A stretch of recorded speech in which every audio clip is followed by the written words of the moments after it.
Grief needs space, that's what they tell you. So I found space. Jamie, a quiet, emotionally bruised woman who's recently lost her mother. Grief is sitting on her chest like a brick. To escape the noise of the city and her collapsing relationship, she rents an old countryside house that locals avoid. The house has a reputation: strange sounds, lights flickering, a past owner who supposedly disappeared.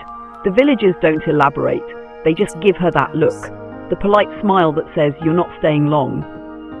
Jamie doesn't believe in ghosts. She believes in stress, trauma, and bad wiring.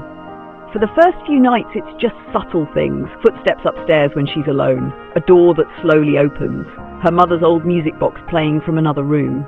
She assumes it's grief messing with her mind. You can feel the film tightening its grip. Jamie starts documenting everything. She sets up cameras, she records audio. She's determined to prove there's a rational explanation. But the house responds. Not randomly, intentionally. Then she discovers something in the basement. Behind a loose panel in the wall, she finds old journals from the previous owner, a man named Thomas. His writing starts normal, then deteriorates into paranoia. He claims the house doesn't just contain a ghost, it studies you. It learns you. It becomes what you fear most.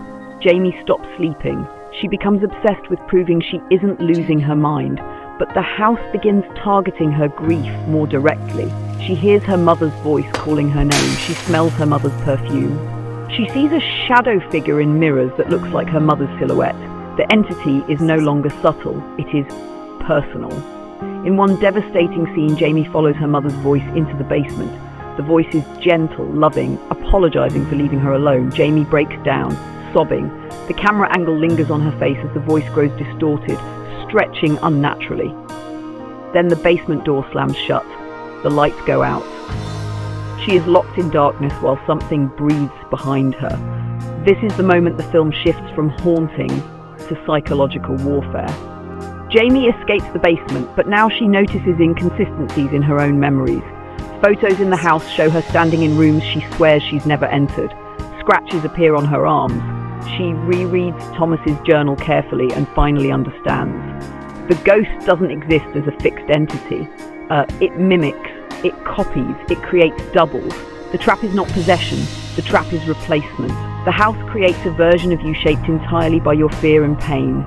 That version slowly takes over your space, your habits, your reflection. Once you can't tell which version is real, the house chooses and one disappears.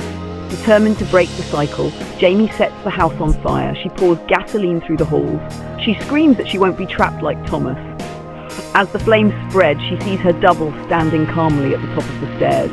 It looks healthier, clear-eyed, not exhausted, not grieving. Her double says something simple: "You don't want to live without her." I do. They confront each other physically. It's not a supernatural battle, it's desperate and messy. Two identical women fighting for identity while the house burns. Finally, one Jamie pushes the other down the staircase. Silence. The house burns to the ground. Authorities arrive. One Jamie is found outside, covered in ash, alive. She tells them she was alone. In the final scene, she's in a new apartment months later. Calm, composed, different. On her bedside table sits her mother's music box. It begins playing on its own. She doesn't react. Instead, she smiles faintly. The camera lingers on her reflection in the mirror. Sleep tight.